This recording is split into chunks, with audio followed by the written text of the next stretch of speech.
página 29, y hoy hemos estado enseñando acerca de los logros de Cristo, 7 logros de Cristo en la cruz, y hoy vamos a enseñar lo que es la sustitución y la regeneración, esos términos que están en la palabra de Dios en la Biblia. Bueno, los términos que hemos estado estudiando los voy a mencionar muy brevemente. Ya hemos dado 5 de ellos y voy a mencionarlos por amor a las personas que sintonicen de repente y explicarlos muy brevemente, porque cada uno de ellos tiene 1 hora y media de clase que usted puede conseguirlas en YouTube, las puede conseguir en YouTube, ahí está.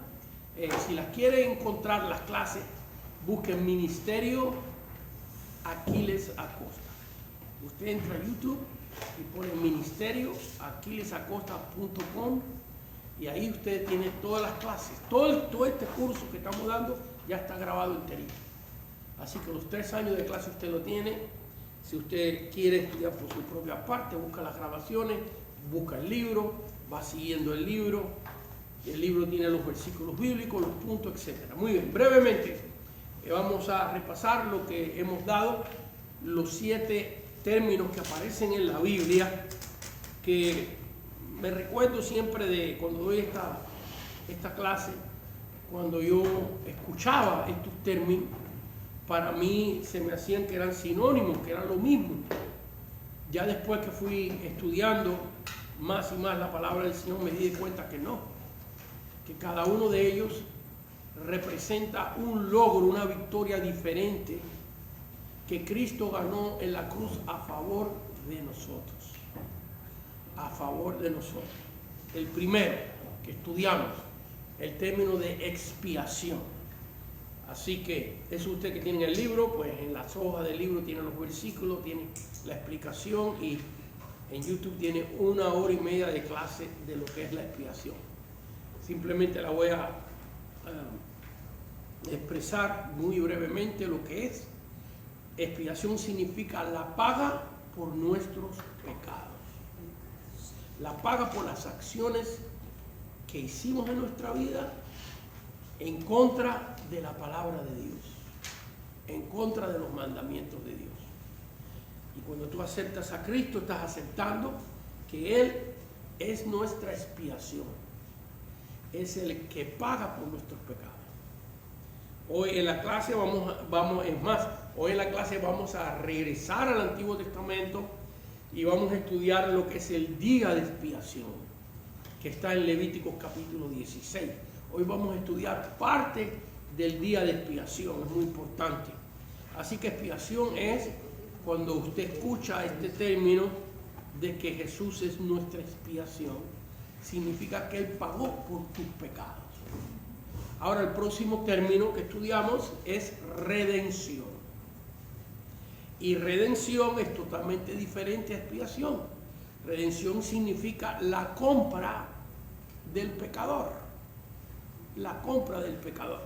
Cristo no solo pagó por lo que hicimos, sino nos compró con su sangre para que seamos de Él. Esto está en la Biblia, y otra vez usted puede encontrar esas clases en Amazon, en YouTube. En Amazon es el libro que puede conseguir. Hay veces que me confundo. Así que redención, Cristo es mi redentor. ¿Cuántas veces escuchamos esto? Cristo es mi expiación. Pensamos que es lo mismo. No. Es un logro diferente que Cristo ganó en la cruz a favor de nosotros. Así que redención significa que nos compró con su sangre. Muy bien. Propiciación. Jesús es nuestra propiciación. En otras palabras, que la muerte de Cristo cambió los sentimientos de Dios con relación a nuestra persona. ¿Cómo te ve Dios? Propicio, adecuado, aceptable. Porque, fíjense, redención significa que nos compró. Pero ¿cuántos de nosotros tenemos cosas que son nuestras y no nos gustan? Hay gente que no le gusta su nariz, pero es tuya, y tienes que vivir con ella. Hay gente que se compró un traje, una ropa, y ya después no le gusta, y es suyo. Bueno, Cristo nos compró, pero no solamente nos compró, sino que su sacrificio cambió los sentimientos de Dios a tu favor. Y Dios te mira propicio.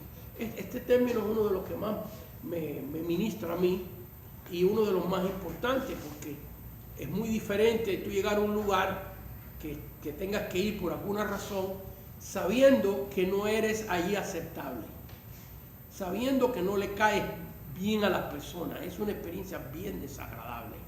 Sin embargo, llegar a un lugar donde te quieren, donde te miran bien, donde no se andan fijando tanto en tus defectos, sino en tus cualidades. Bueno, eso es lo que significa propiciación, que Cristo, Dios Padre, te oye cuando tú oras, que tú eres agradable a Él, que le caes bien a Dios, solamente por los méritos de Cristo. Porque nosotros nacemos con una naturaleza caída de pecado. Y eso cambia en la propiciación. Luego está el término de justificación. Y justificación es un término legal. Juez, juicio, justificación. Y la justificación tiene que ver con que hay un récord de nuestros pecados. Según nosotros vivimos, hay un récord de tus buenas obras y hay un récord de tus pecados. Y cuando tú aceptas a Cristo, la sangre de Cristo borra el récord de tus pecados. No existe en los ojos de Dios, las cosas que tú hiciste ya quedaron borradas totalmente. Si alguien quiere leer un versículo de esto muy importante con lo que es justificación, en el libro de Colosenses capítulo 2, versículos 12, 13 y 14. Colosenses capítulo 2, versículos 12, 13 y 14. Ahí te explica bien claro lo que es la justificación, cómo Cristo borró todo el récord de tus pecados. También, si quieres estudiar que hay un récord de pecado, y ese récord para las personas que no han aceptado a Cristo, en el día del juicio va a salir ese récord contra la persona que ha negado la salvación de Dios Padre a través de Cristo. En Apocalipsis capítulo 20, búsquelo, del versículo 12 en adelante, si no me equivoco, por ahí está el juicio final. Entonces eso significa justificación. Reconciliación, término que estudiamos en la clase pasada, que significa el perdón de Dios en acción. Porque hay un perdón pasivo y un perdón en acción. Sí, hay gente que dice, sí, yo perdono a esa persona, pero no hace nada para reconciliar. Dios se toma el primer paso, el segundo, el tercero, el cuarto y el quinto para reconciliarse con nosotros. Nosotros nos reconciliamos con Dios porque Él está buscando la reconciliación con el pecador. Es un logro de Cristo en la cruz precioso. Una historia bíblica y una ilustración bíblica muy bonita es la del hijo pródigo. Cuando viene caminando de lejos, el padre lo ve y sale corriendo hacia él y lo abraza y lo perdona y lo restaura. Ahí vemos la reconciliación. Y hoy vamos a estudiar dos términos en el tiempo que nos queda. El término de la sustitución. Sustitución. Eso no lo tienen en sus notas. En el libro no aparece la sustitución. Cuando lo escribí muchos años atrás, ese término no fue un error de imprenta, porque yo se lo di a la casa de imprenta y por alguna razón se lo saltaron y ya no se pudo corregir.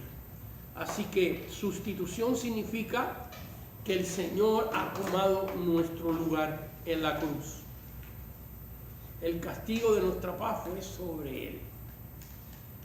En vez de nosotros ser los que pagamos por el pecado, Él es el que paga en lugar nuestro.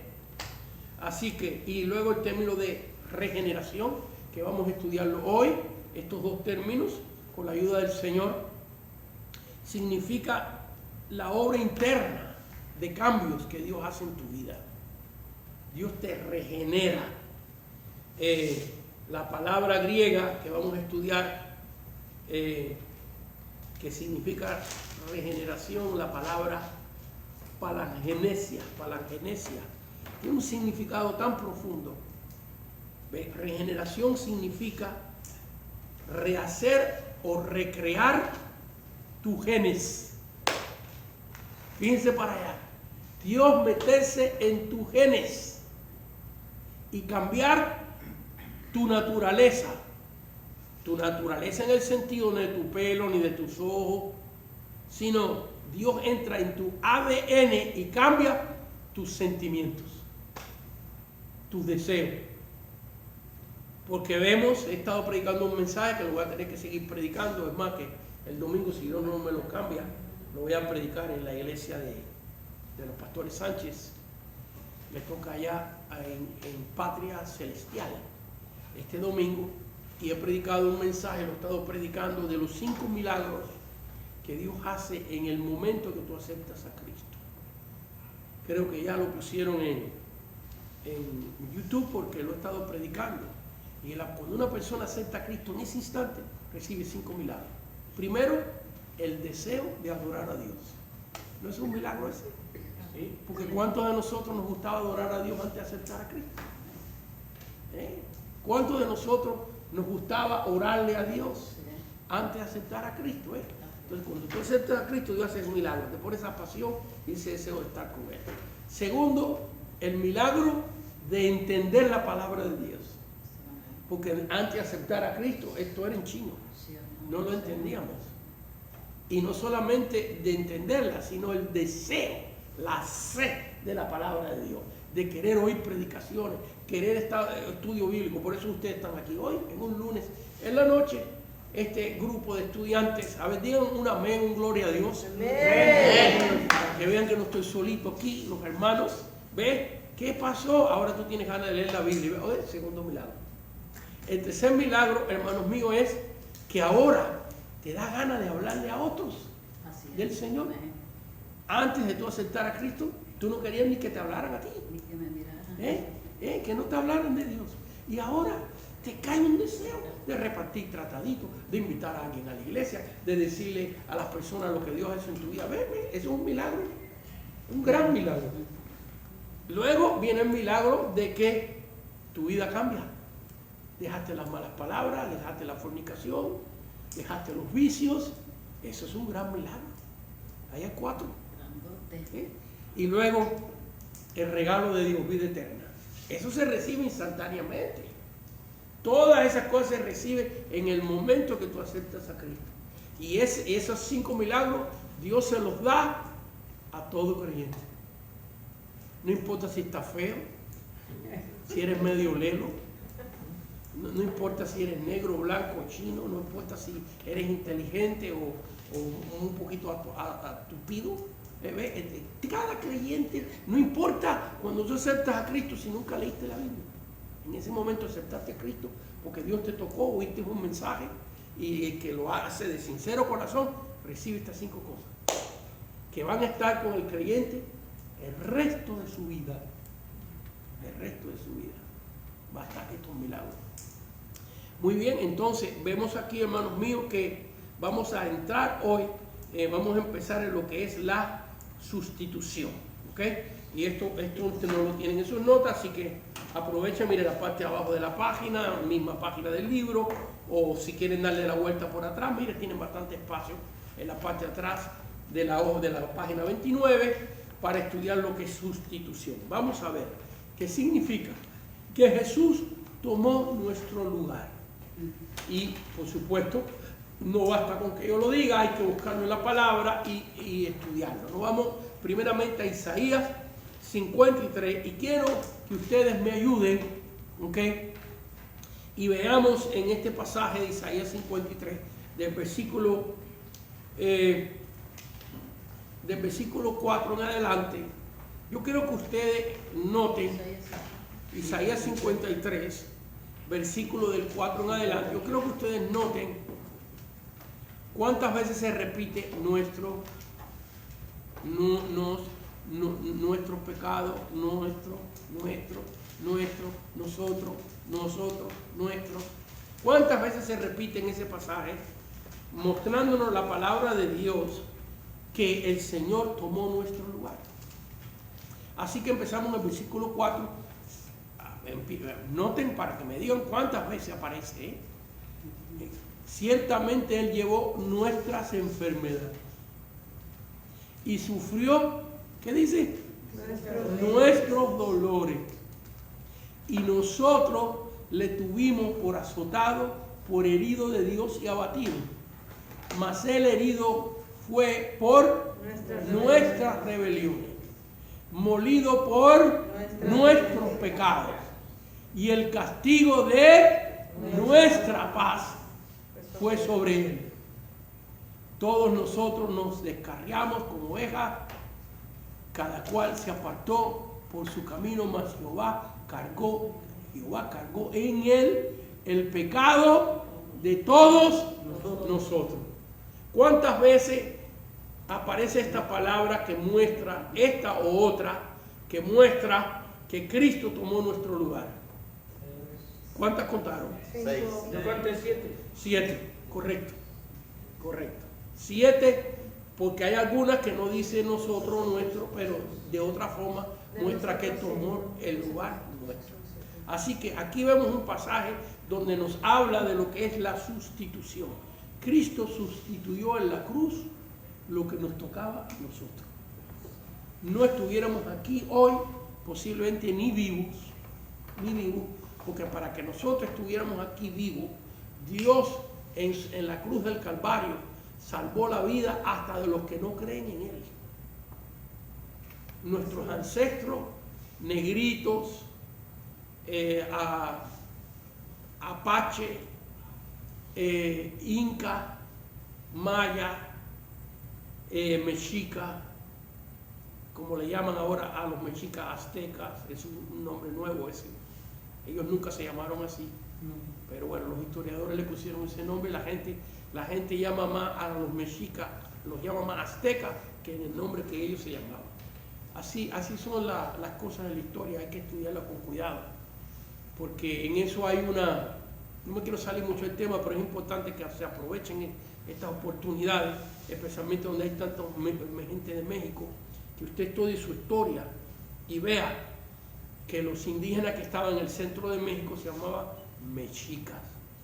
Y por eso se llaman ustedes, los que son de allí, mexicanos, mexicanos. Por eso la palabra México no se escribe con J. Porque la pronunciación con X debería ser México, como dicen los gringos. Por eso los gringos dicen México, porque es con X. ¿Pero por qué? Porque el nombre mexica es con X. ¿Ves?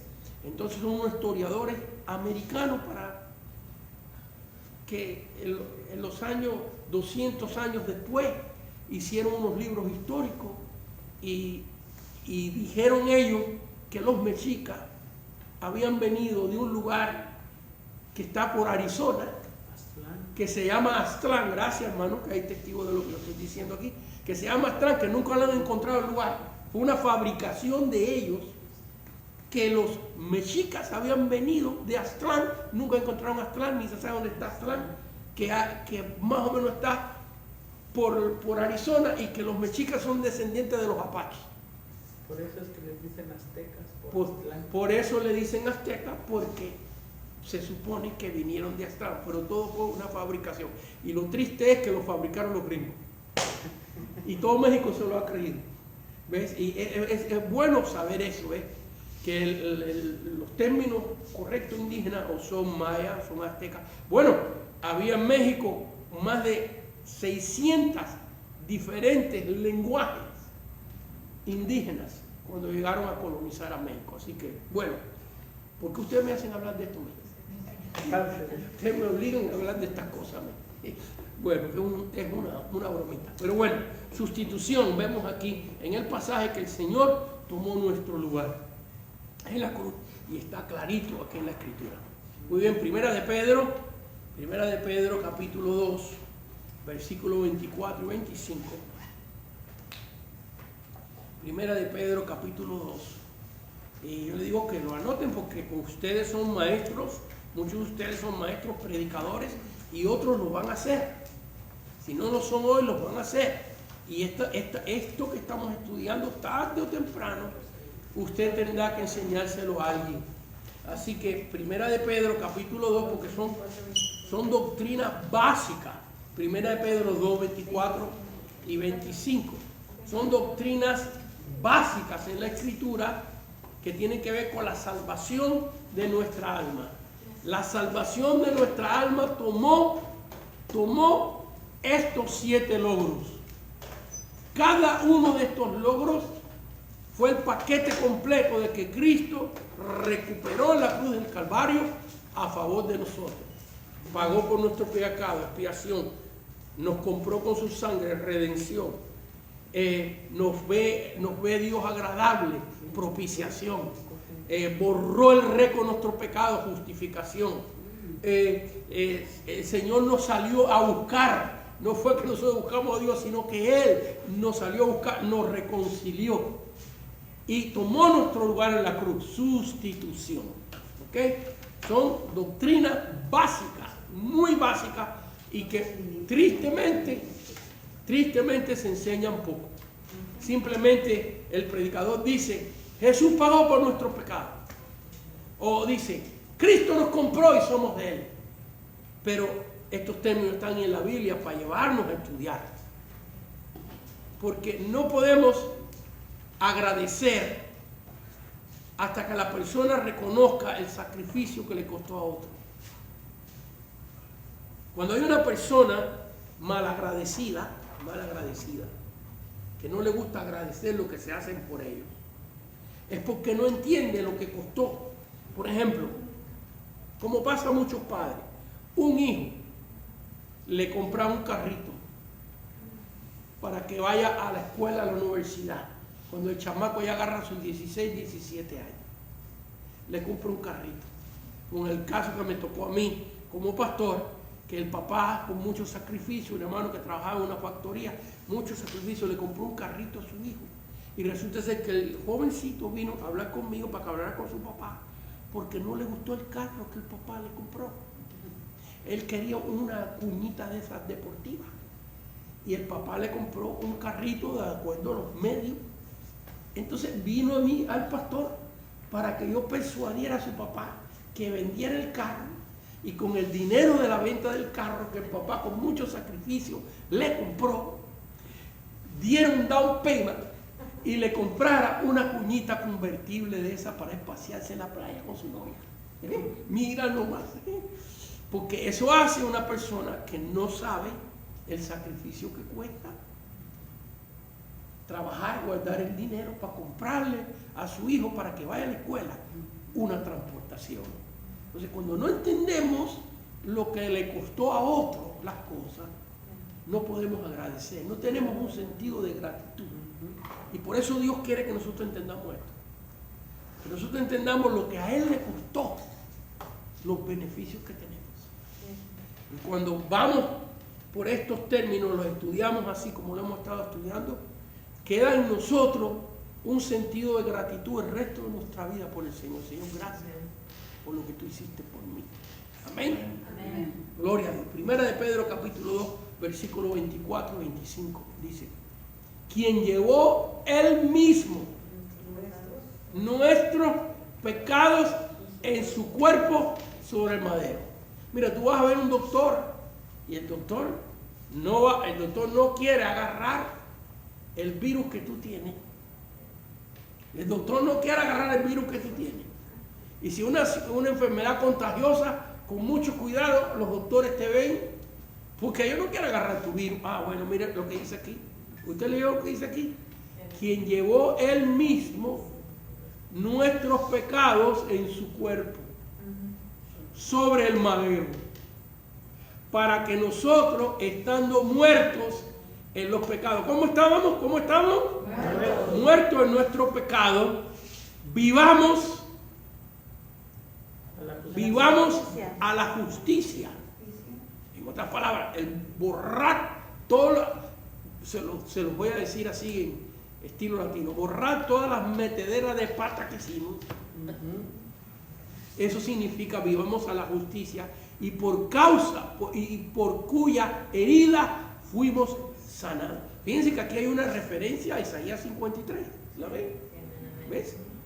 Porque vosotros eras como ovejas descarriadas. ¿Cómo éramos? Ovejas descarriadas. Ajá, no ovejas de la manada, sino ovejas descarriadas. Pero ahora habéis vuelto al pastor y obispo de vuestra sangre. Qué bonito, qué texto más precioso. Damos un aplauso al Señor por su palabra. Gloria a Dios. Así que aquí vemos otra vez esta idea que Dios quiere que nosotros entendamos, que Él tomó nuestro lugar en la cruz del Calvario. A ver, otro pasaje bíblico, Gálatas capítulo, aquí me hice bola ya en mis notas, Gálatas capítulo 3, versículos 13 y 14. Gálatas capítulo 3, versículos 13 y 14, otros versículos con relación a la sustitución, de que Cristo tomó nuestro lugar. Gálatas capítulo 3, versículos 13 y 14. Dice así la Escritura: Cristo nos redimió, nos compró con su sangre, significa redención, para que seamos de Él. Cristo nos redimió de la maldición de la ley, hecho por nosotros maldición, porque está escrito: maldito todo el que está colgado en un madero, para que en Cristo Jesús la bendición de Abraham alcance a los gentiles. A ver, ¿quién de ustedes me explica aquí la sustitución?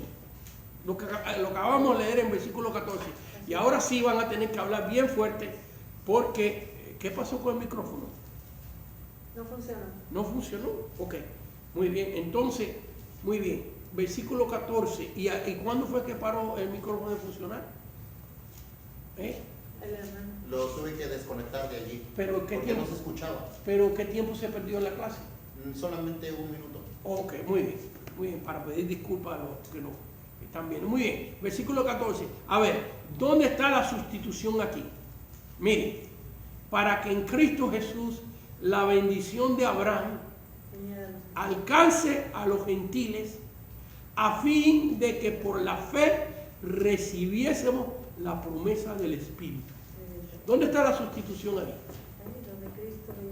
A ver, pero nos tienen que decir en alta voz para que salga grabado. A ver, ¿quién me dice aquí qué recibimos nosotros que era de otra persona? Las promesas del Espíritu mediante la fe. Ok, muy bien, pero hay algo antes de eso, hay algo que era antes, ahí en ese versículo, de alguien que era y que nos toca ahora a nosotros.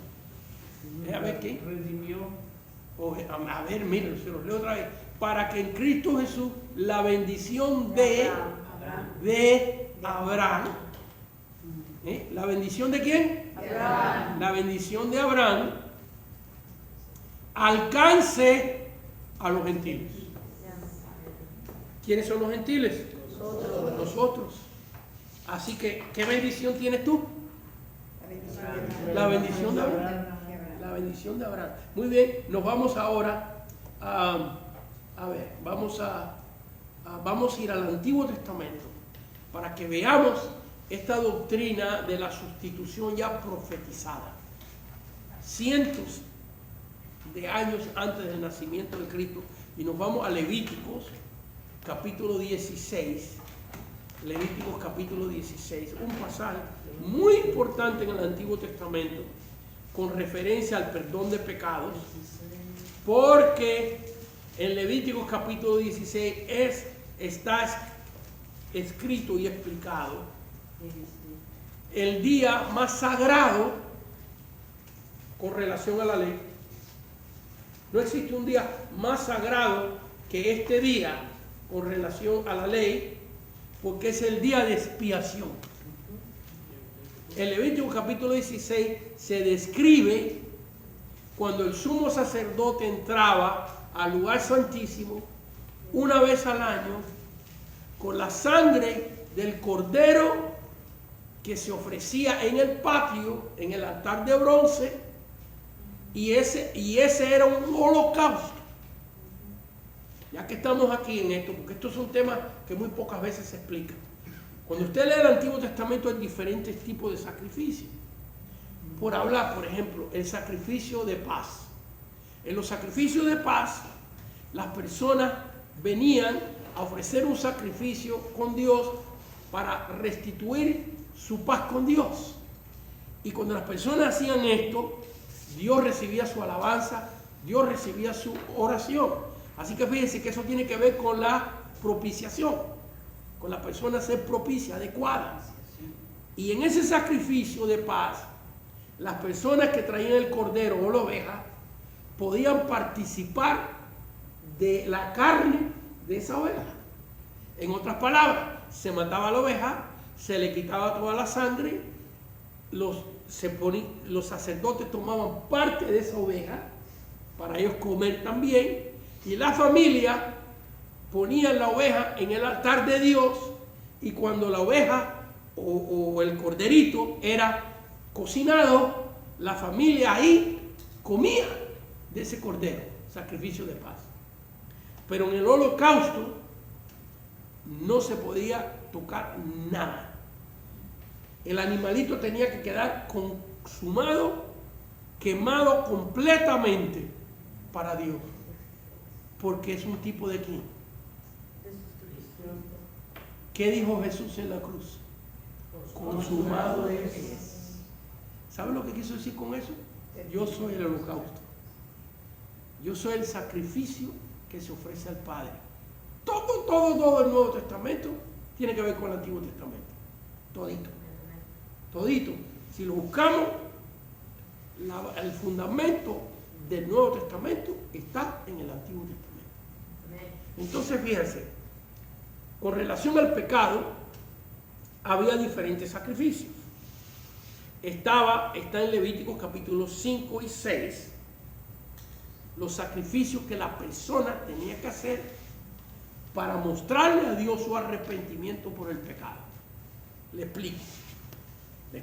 Esto lo hemos explicado y estudiado anteriormente, pero son temas que verdaderamente casi nunca se enseñan en las iglesias evangélicas. No digo que nunca se enseña, pero casi nunca se enseña. Y es muy importante entenderla, porque tiene que ver con lo que Cristo va a hacer hizo en el futuro. ¿Ves? Porque estamos hablando de 1500 años antes de Cristo. Levíticos capítulos 5 y 6. Cuando una persona cometía un pecado, se arrepentía, no podía ofrecer un sacrificio en el patio de su casa, ni debajo de un árbol. Tenía que ir hasta Jerusalén y ofrecer en Jerusalén, en el templo, el sacrificio por el perdón de sus pecados. Pero hay gente que vivía en Galilea, allá en lo que le tocaba a la tribu de Dan, casi llegando a Siria.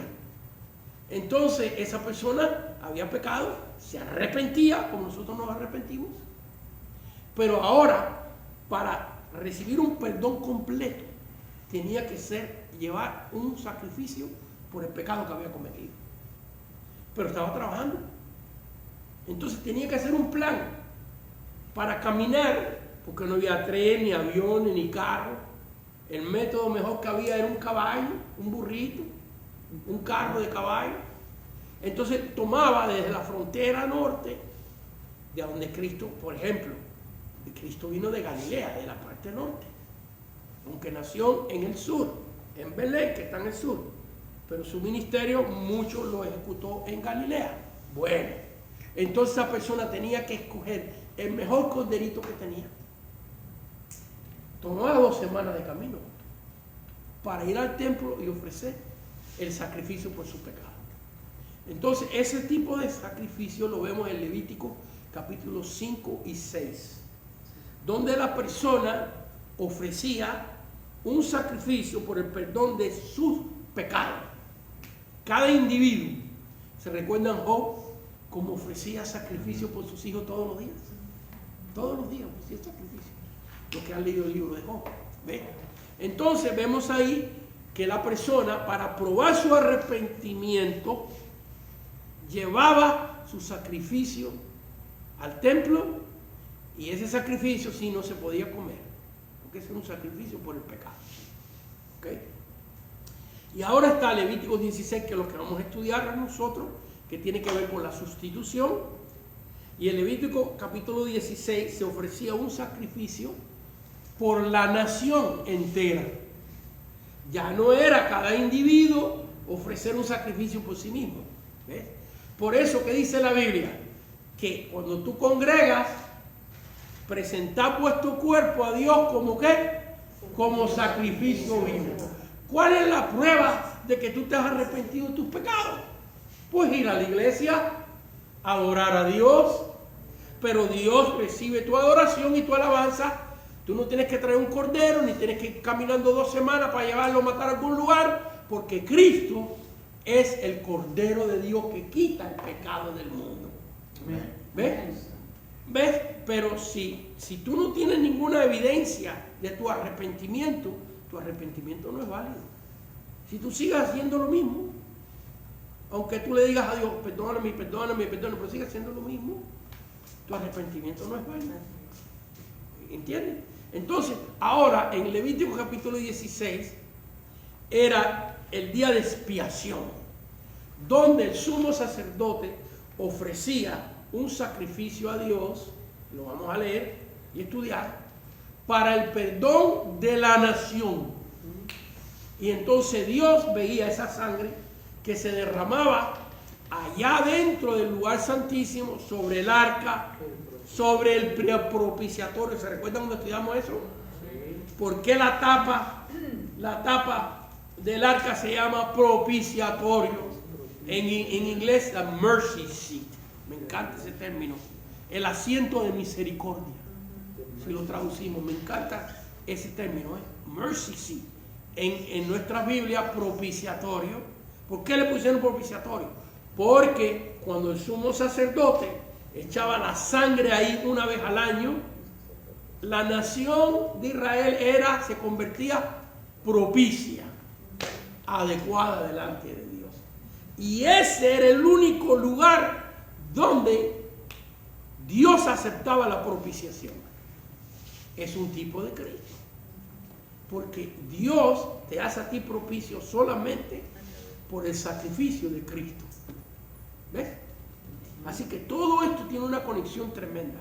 Ahora vamos a leer con referencia a la sustitución, Levítico 16, versículos del 7 al 10. Y usted me va a decir a mí, ¿dónde usted ve la sustitución aquí? ¿Ok? Muy bien. No vamos a leer todo el capítulo porque nos tomaría todo el tiempo de la clase. Dice, después tomarás los 2 machos cabríos y los presentarás delante de Jehová a la puerta del tabernáculo de reunión. Así que el sumo sacerdote tenía que tomar los machos cabríos en la puerta del tabernáculo y dice, y echará suerte Aarón sobre los 2 machos cabríos. Una suerte por Jehová y otra suerte por Asael. Si usted quiere saber lo que significa Asael, la palabra hebrea significa fortalecido por Dios. Asael significa fortalecido por Dios. Muy bien. Así que están viendo el panorama aquí. 2 machos cabríos. Uno sale a favor de Jehová y otro es Asael, fortalecido por Dios. ¿Está entendiendo esa parte? Que hay 2. ¿Ok? Dice, y hará traer Aarón el macho cabrío sobre el cual cayere la suerte por Jehová y lo ofrecerá ¿en qué? En expiación. ¿Ves? La paga por el pecado. Así que uno iba a parar, ¿en qué iba a parar uno? Uno de estos machos cabríos, ¿en qué iba? En la expiación. ¿Y la expiación era vivo o muerto? Muerto. Así que uno iba a morir, ¿ok? Mas el macho cabrío sobre el cual cayera la suerte por Asael, lo presentará vivo delante de Jehová para hacer la reconciliación sobre él, para enviarlo a Asael al desierto. ¿Cómo ven ustedes la sustitución ahí? ¿Quién me la explica? A ver. Que nosotros somos ese macho cabrío que soltaron. Exactamente, exactamente. ¿Y el otro macho cabrío quién es? Cristo. ¿Ves? Aquí vemos la doctrina de la sustitución 1500 años antes que Cristo naciera.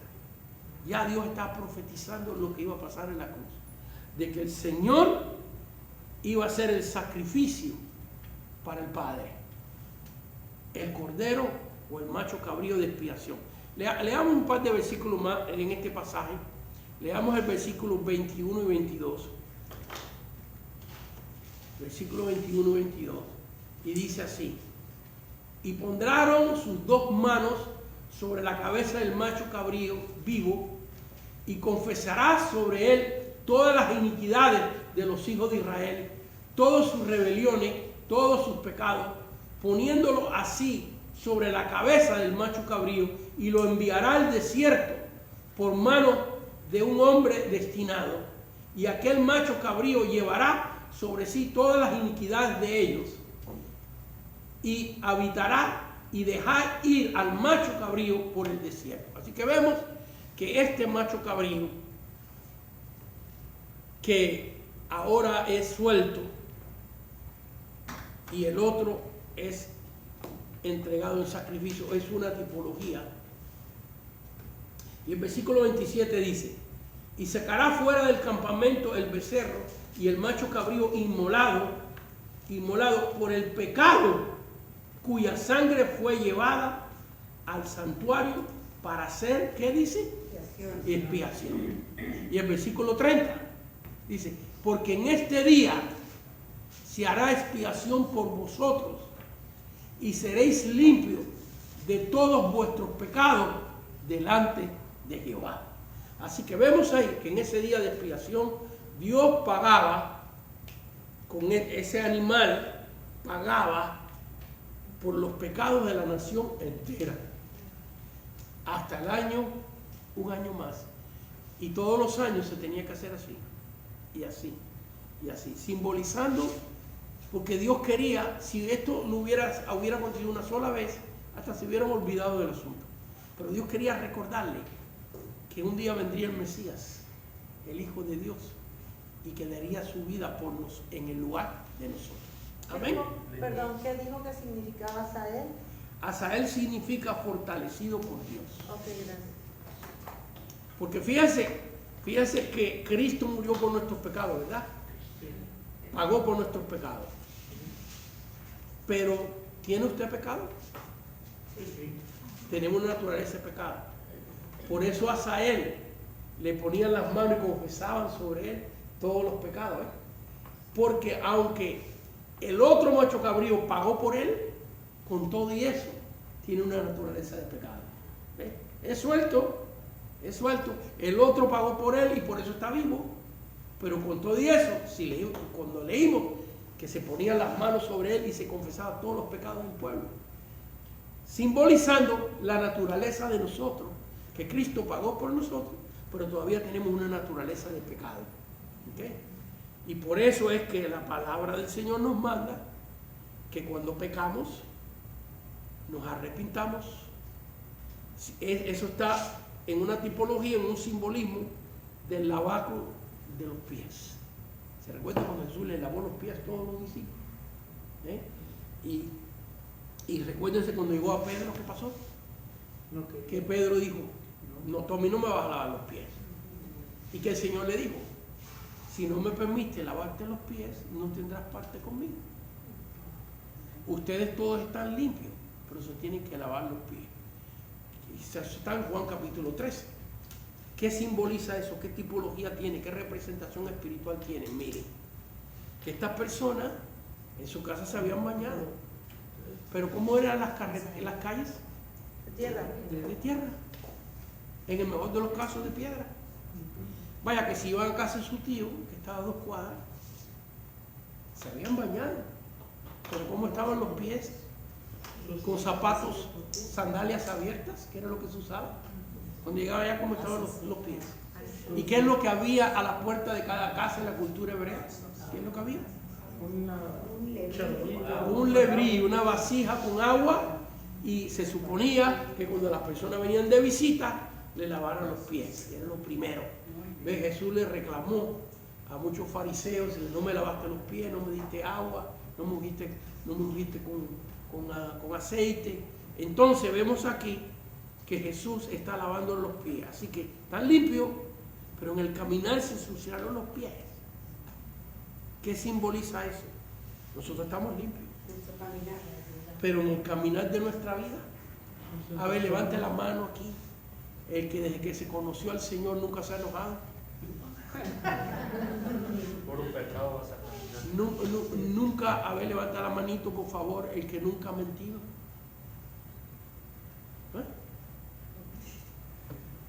Tenemos pecado. ¿Y qué hacemos? ¿Qué hacemos cuando esas cosas mal hechas que no debemos hacer, las hacemos? ¿Qué es lo que hacemos? Ir a Cristo y limpiarnos los pies. Y arrepentirse y pedir perdón. Arrepentirse y pedir perdón, lavar el simbolismo de los pies. ¿Ves? Sí. ¿No? Si alguno pecare, abogado tenemos con el Padre, el cual es fiel y justo para perdonar nuestros pecados y limpiarnos, ¿ven los pies? ¿Bien? Y limpiarnos de toda maldad. Todo esto tiene un simbolismo tremendo con las culturas hebreas. Me contaba, creo que fue el hermano Francisco, me contó algo que luego vi, después que me lo contaste, Francisco, creo que fuiste tú, luego lo vi en Facebook, que por qué el padre del hijo pródigo salió corriendo inmediatamente para recibir a su hijo. Porque había una costumbre en cada aldea, en cada casa, cuando había un hijo contumacio, un hijo que había hecho el mal, en la casa de las personas se guardaba una vasija. Y esa vasija, ¿quién fue que me contó esto? Tú, Moisés. Gracias, Moisés. Esa vasija, cuando el hijo rebelde regresaba, se rompía. Como un simbolismo de que ya tú no calificas, ya tú eres desechado, ya tú no puedes ser parte de esta familia. Y el padre, sabiendo eso, me metí en Facebook a confirmar eso. Muy, muy bonita ilustración que me traiste, la voy a usar en un mensaje porque es muy bonita esa ilustración. El padre se anticipa, sale corriendo y abraza a su hijo y le dice: póngale el mejor vestido, ponga el anillo en su mano, ponga el calzado en sus pies. Pues no traía calzado, y el vestido que traía, imagina, habiendo estado con los cerdos, ¿qué tienen los cerdos? Pues puro lodo, y flaco. ¿Por qué? Pues que se hizo la fiesta, porque se mata el becerro más gordo, porque está flaco, porque no tenía que comer, quería comer algarroba. Entonces fíjense que cuando uno estudia un poquito la cultura, cosas culturales de hebreas, uno entiende con más profundidad los pasajes bíblicos y agarran más significado. Bueno, muy bien, vamos ahora ya hemos estudiado lo que es la sustitución, pero hay un pasaje bíblico más que nos habla de la sustitución. Mateo capítulo 27, y ustedes me van a decir aquí dónde está este tema de la sustitución, que Jesús tomó nuestro lugar en la cruz. Mateo capítulo 27, del versículo 15 en adelante. Mateo 27, versículo 15 en adelante. Del versículo 15 al versículo 24. Vamos a leer unos 10, 11 versículos si no me equivoco.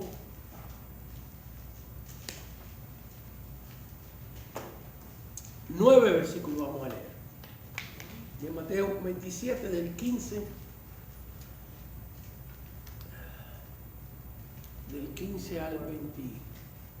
al 24. Muy bien. Y usted me va a decir a mí, ¿dónde está esta doctrina que estamos viendo de que Jesús tomó nuestro lugar?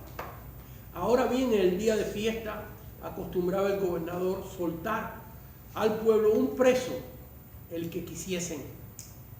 Y tenía entonces un preso famoso llamado Barrabás.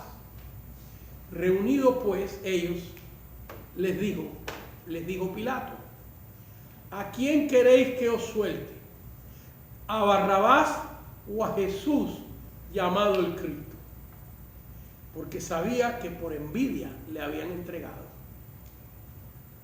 Y estando él sentado en el tribunal, su mujer le mandó a decir: no tengas nada que ver con ese justo, porque hoy he padecido mucho en sueños por su causa. Qué tremendo está eso, ¿verdad? La persona que más podía influenciar a Pilato era su esposa. Y estando el hombre ahí ya para hacer el juicio, la mujer le manda una nota con un soldado diciendo: no te involucres en esto porque Dios ha lidiado conmigo. Y aquí estamos hablando de gente idólatra. Estamos hablando de Pilato, un gobernador romano. Estamos hablando de su esposa y cómo Dios se encarga de hablar y de que nosotros entendamos que Dios está hablando, porque hay veces que decimos: ¿será Dios el que me está hablando? ¿Sí? Entonces mire qué bonito está eso. Pero y sentado él en el tributo, en el momento que va a ser el juicio, en el momento, y sentado él en el tribunal, su mujer le mandó a decir: no tengas nada que ver con este justo. Así que ella había entendido que Jesús era un ¿qué? Justo. Porque hoy he padecido mucho en sueños por causa de él. Pero los principales sacerdotes los principales sacerdotes y los ancianos persuadieron a la multitud que pidiesen a Barrabás y que Jesús fuese muerto. Y respondiendo el gobernador les dijo: ¿a cuál de los dos queréis que os suelte? Y ellos dijeron: a Barrabás. Pilato les dijo: ¿qué pues haré de Jesús llamado el Cristo? Todos dijeron: sea crucificado. Y el gobernador les dijo: pues qué mal ha hecho. Pero ellos gritaban aún más, diciendo: sea crucificado.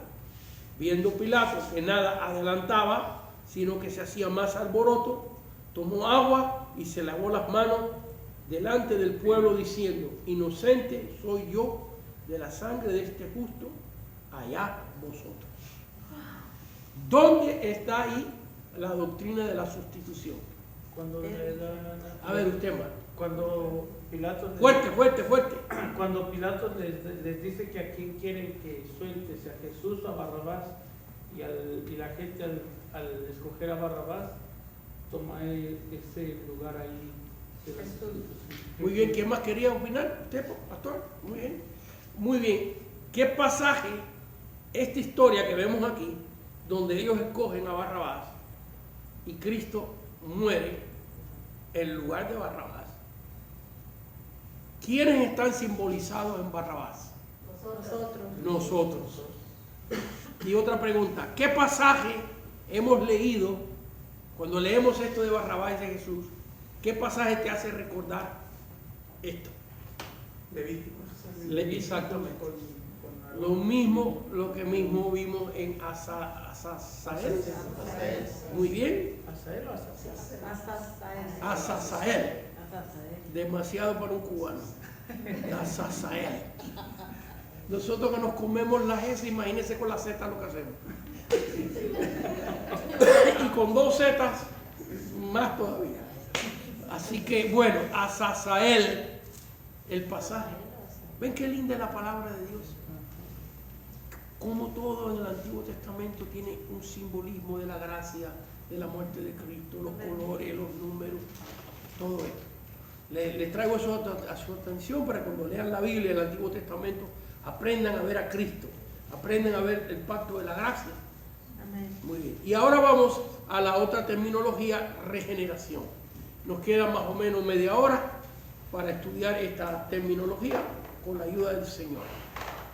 Ok, la palabra griega, la palabra regeneración, aparece en el Nuevo Testamento. Hemos sido regenerados por Cristo Jesús.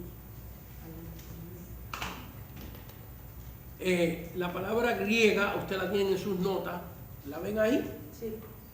Regeneración en griego es la palabra palanjanesia. Palanjanesia. Y el significado no lo tiene, pero yo se lo voy a dar. Palanjanesia significa recrear tu genes. recrear o rehacer tus genes. O rehacer tus genes. Eso coincide con lo que la Biblia dice, que está en Cristo nueva criatura es. Las cosas viejas han pasado, aquí que todas son hechas nuevas. 2 Corintios 5:17. 2 Corintios 5:17. Muy bien. Entonces, significa recrear tus genes. Qué tremendo, hermano. Qué tremendo que nosotros vivimos en tiempos donde se ha descubierto el ADN, la genética de cada ser humano. Mire cuántas cosas tenemos que somos únicos. ¿Sabía usted que en sus ojos,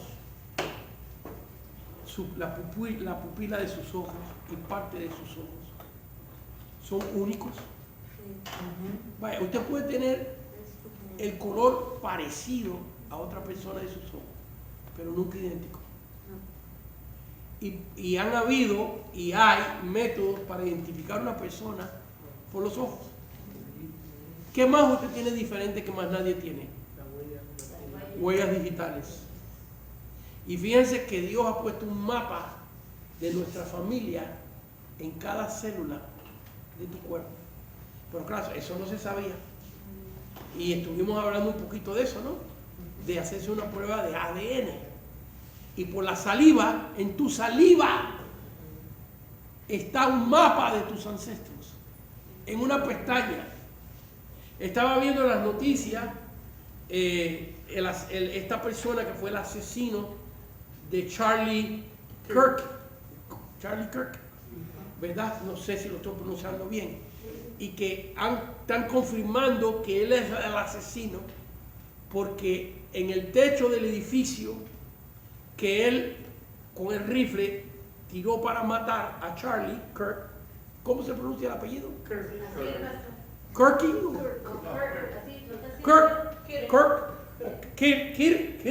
Bueno, voy a decirle Charlie, ¿ok? Que es más fácil.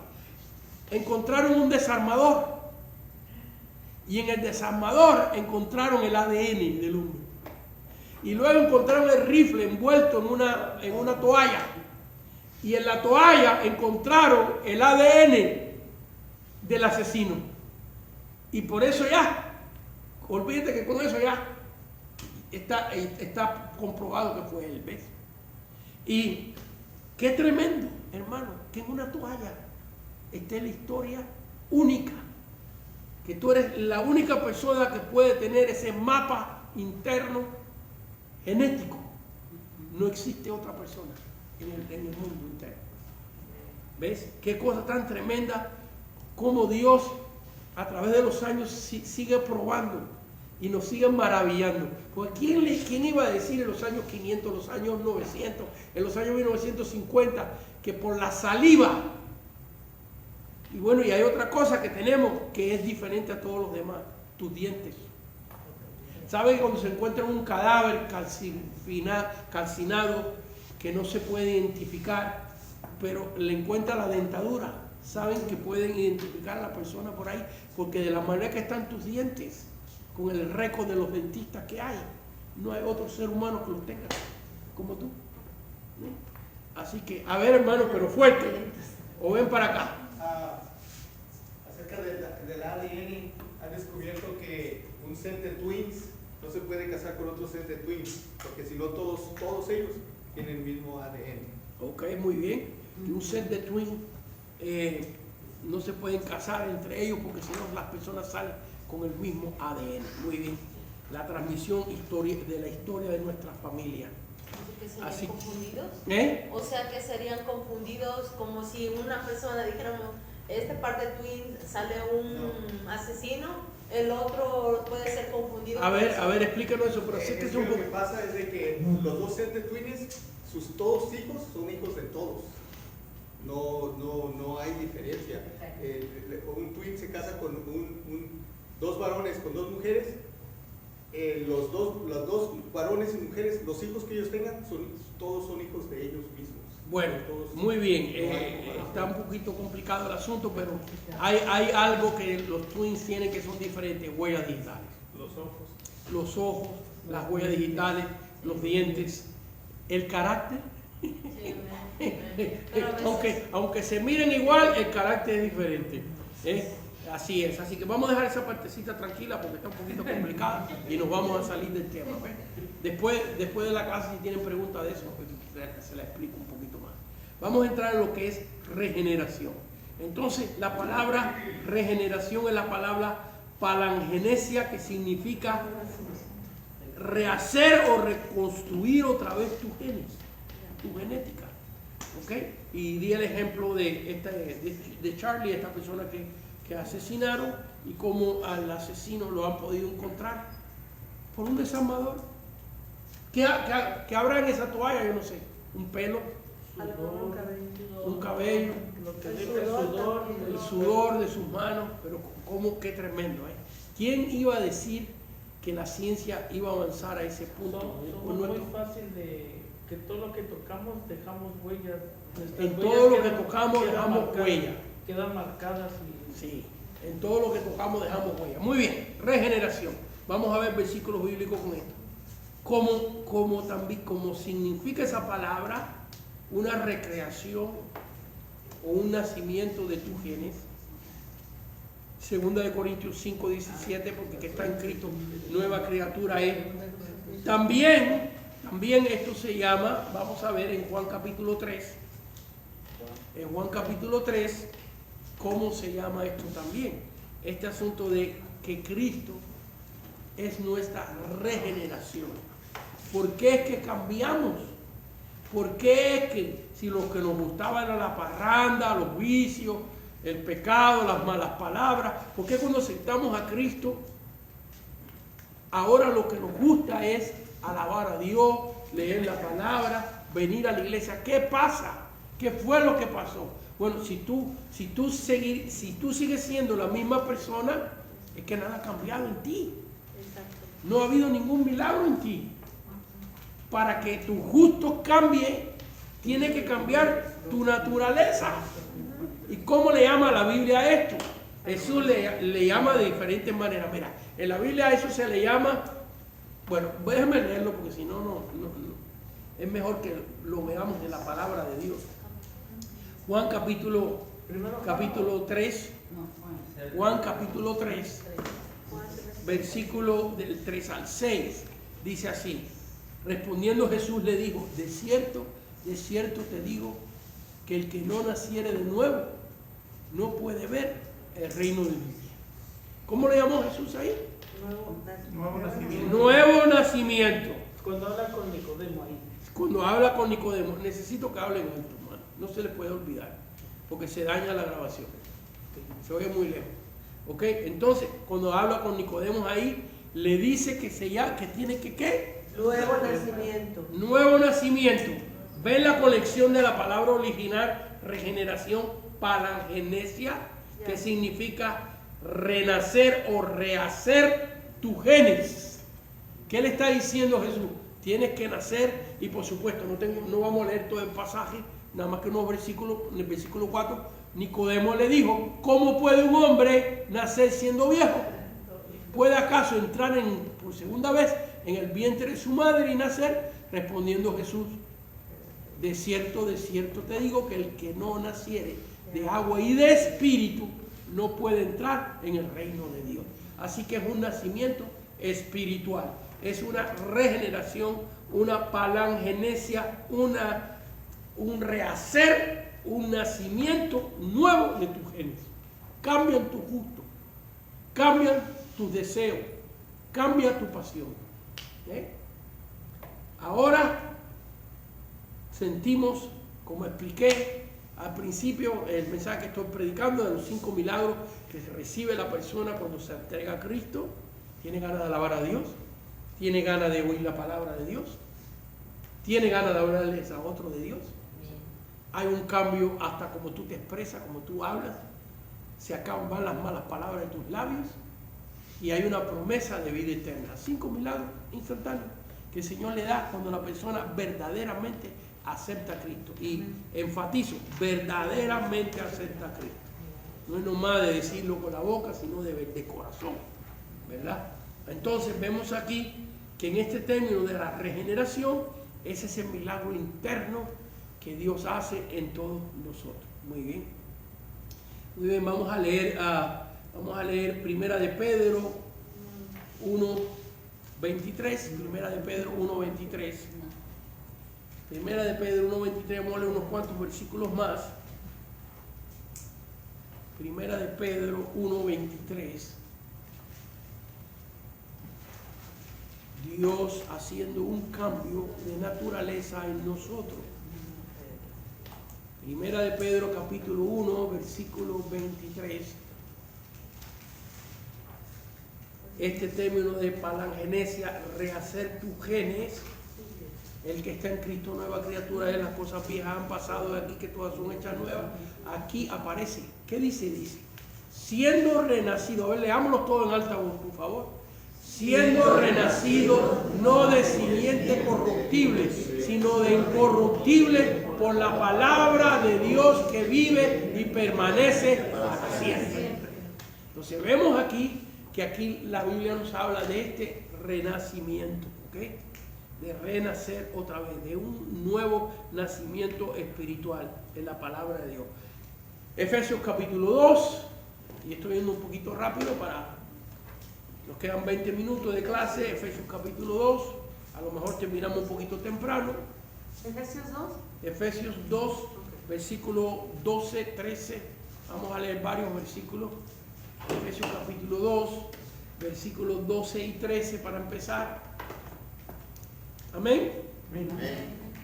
En aquel tiempo estaba sin Cristo, alejados de la ciudadanía de Israel, ajenos a los pactos de la promesa, sin esperanza, sin Dios en el mundo. Pero ahora, en Cristo Jesús, vosotros que en otro tiempo estaban lejos, habéis sido hechos cercanos por la sangre de Cristo. Así que aquí vemos lo que es una regeneración, un cambio de vida. Antes estábamos lejos, antes no queríamos saber nada de Dios, y ahora no existe nada más valioso en nuestra vida que las cosas del Señor. Amén. Amén. Versículo 16 y 19. Versículo 16 dice, y mediante la cruz reconciliar con Dios. Fíjense que estos términos que hemos estado estudiando aparecen por aquí, por allá, por aquí, por allá, continuamente en la Biblia. Y mediante la cruz reconciliar con Dios a ambos en un solo cuerpo, matando en ellas las enemistades. Versículo 19, así que ya no sois extranjeros ni advenedizos, sino conciudadanos de los santos y miembros de la familia de Dios. Así que vemos aquí lo que es la regeneración. Muy bien, ¿qué pasaje bíblico? Segunda de Corintios 5:17, ya se lo he citado varias veces, pero ahí la palabra del Señor dice que el que está en Cristo nueva criatura es, las cosas viejas han pasado y han quedado atrás. Amén. Entonces, vemos en la Biblia personas, le voy a dar los pasajes bíblicos, no los vamos a leer, porque vamos a terminar aquí un poquito temprano hoy. Y les voy a dar los pasajes bíblicos para que ustedes los lean, no los tienen en sus notas estos, pero Marcos capítulo 16, versículo 9, vamos a leer eso. Marcos 16, versículo 9. Marcos 16, 9.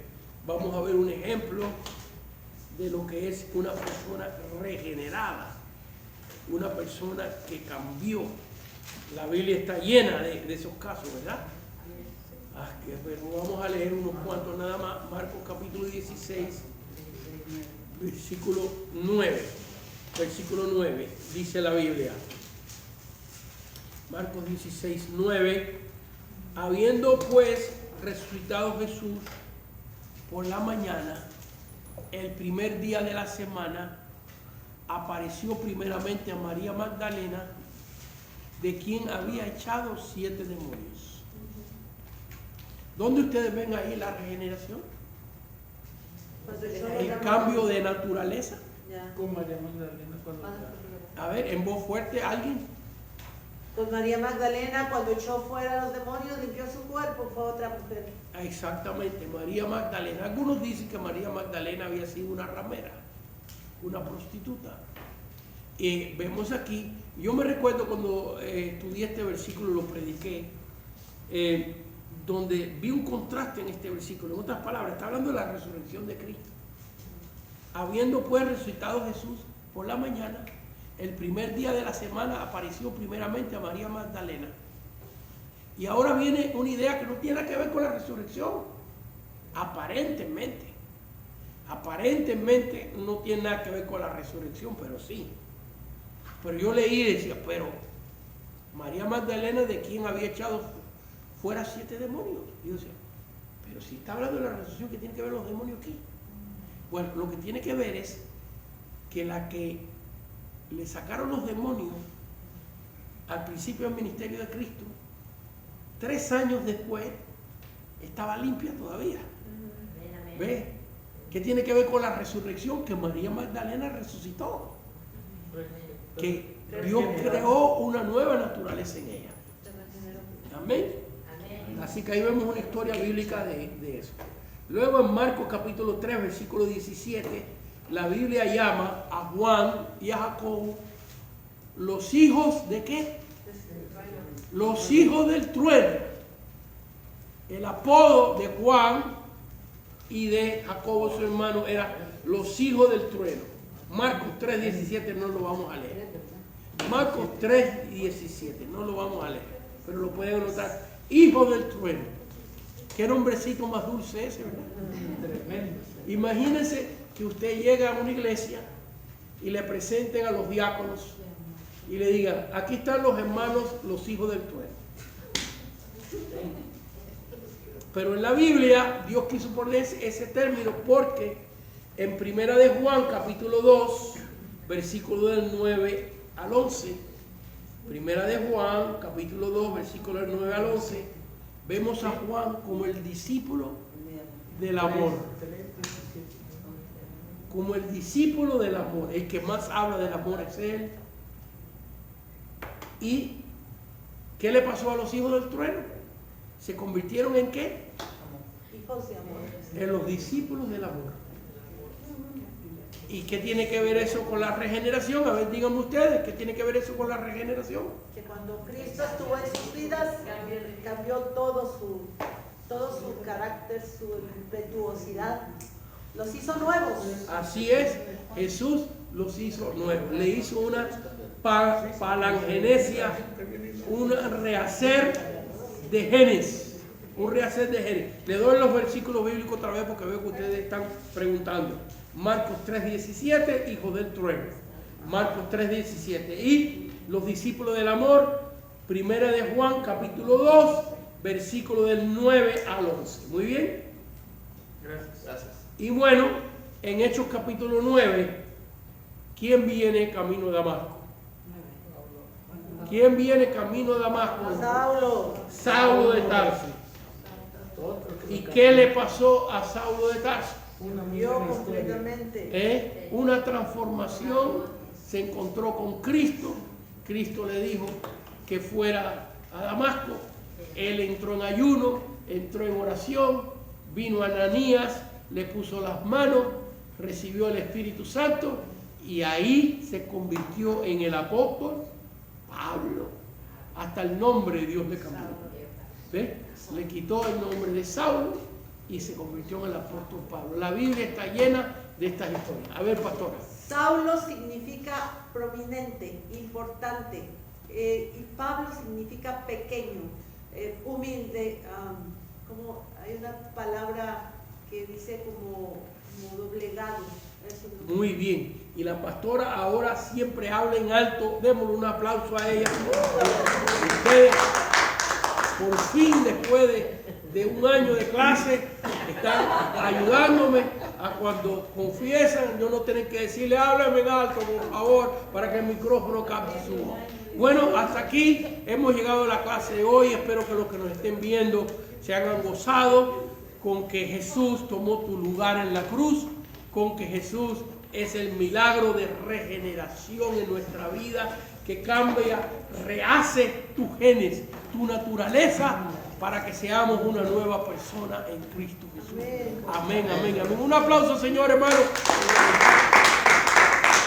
Señor, te damos gracias en esta noche por este tiempo que hemos tenido contigo, con tu palabra. Se ha sentido tu presencia, Señor. Tú nos has mostrado en esta terminología los logros, lo que tú tuviste que pagar y comprar por nosotros, Señor, en la cruz del Calvario. Y Señor, una vez más, gracias. Gracias, Señor, por lo que tú has hecho por nosotros. Amén, amén y amén. Que Dios les bendiga. Nos vemos el lunes que viene.